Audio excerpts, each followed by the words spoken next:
mo ng paniniwala. Di natin alam kung sino ang tunay na may sala. Pwedeng mali ako, pwedeng ikaw ang tama. Gusto ko lang pasalamatan yung mga nagawa niya. Mga kaibigan kong lulong sa bawal na gamot.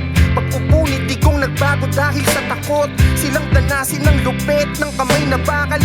Isang agilang laging nakahandang lumaban. Panahon ng pandemya, di mo kami ginutom. Maya't maya kaliwat ka na ng dating ng tulong. 10 taon ng visa ng aming pasaporte. Ultimo lisensya ng tulad naming bumabiyahe. Prinotektahan kami sa durugista. Tunay na malasakit sa'yo namin yung nakita.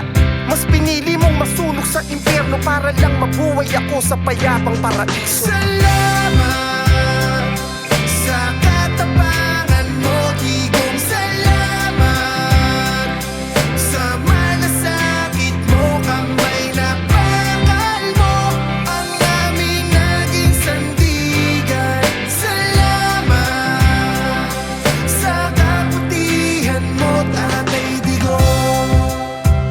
My God, I hate drugs, and I had to kill people because I hate drugs. My God, kill the criminals, and I will protect you.